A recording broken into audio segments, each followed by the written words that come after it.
नमस्कार, आप देख रहे हैं नेक्स्ट स्पिरिचुअल और मैं हूं आपके साथ प्रीति। दुर्योधन की पत्नी का नाम भानुमति था। भानुमति के कारण यह मुहावरा बना है कि कहीं का ईंट कहीं का रोड़ा, भानुमति ने कुंभा जोड़ा। भानुमति कंबोज के राजा चंद्रवर्मा की पुत्री थी।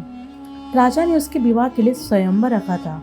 स्वयंवर में शिशुपाल, जरासंध, रुक्मी, वक्र और दुर्योधन और कर्ण समेत कई राजा आमंत्रित थे।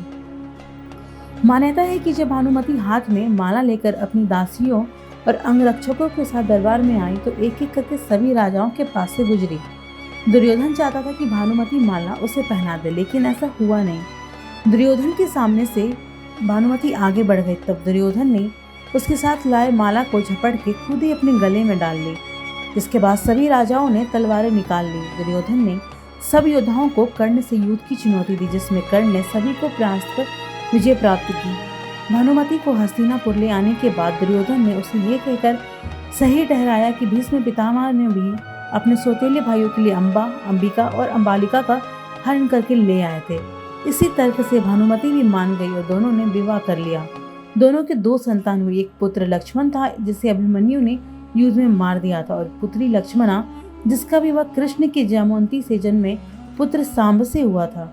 कहते हैं कि भानुमति का कर्ण के साथ अच्छा संबंध हो चला था। दोनों एक दूसरे के साथ मित्र की तरह रहते थे। दोनों की मित्रता प्रसिद्ध थी। कर्ण और दुर्योधन की पत्नी भानुमति एक बार शतरंज खेल रहे थे। इसी खेल में कर्ण जीत रहा था। तभी भानुमति ने दुर्योधन को आते देखा और खड़े होने की कोशिश की। दुर्योधन के आने के बारे में कर्ण को पता नहीं था, इसलिए जैसे ही भानुमति उठने की कोशिश की, कर्ण ने पकड़कर बिठाना चाहा। भानुमति के बदले उसके मोतियों की माला कर्ण के हाथ में आकर टूट गई। दुर्योधन तब तक कमरे में आ चुका था। दुर्योधन को देखकर भानुमति और कर्ण दोनों डर गए। दुर्योधन को कहीं कुछ गलत शक न हो जाए, परंतु दुर्योधन को कर्ण पर बहुत विश्वास था। उसने सिर्फ इतना कहा कि मोतियों को उठा ले। वो जिस उद्देश्य से आया था उस संबंध में कर्ण से चर्चा करने लगा। इस विश्वास के चलते ही कर्ण गलत समझ ली जाने से बच गए। हालांकि कुछ लोग इस घटना का वर्णन इस तरह कहते हैं कि दोनों शतरंज खेल रहे थे, भानुमति हार रही थी तो कर्ण खुश था।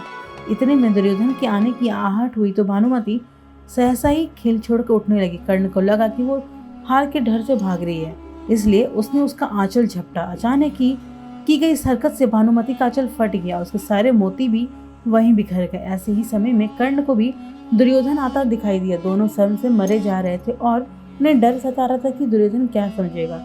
जब दुर्योधन निकट आया तो दोनों उससे आंख नहीं मिला पा रहे थे। तब दुर्योधन ने हंसकर कहा कि मोती बिखरे रहने दोगे, मैं तुम्हारी मदद करूं। कहते हैं कि भानुमति बेहद ही सुंदर, आकर्षक, तेज बुद्धि और शरीर से काफी शक्तिशाली थी। गांधारी ने सती पर्व में बताया है कि भानुमति दुर्योधन से खेल खेल में ही कुश्ती करती थी, जिसमें दुर्योधन उससे कई बार भी हार जाता था। भानुमति को दुर्योधन और पुत्र की मौत का गहरा धक्का लगा था।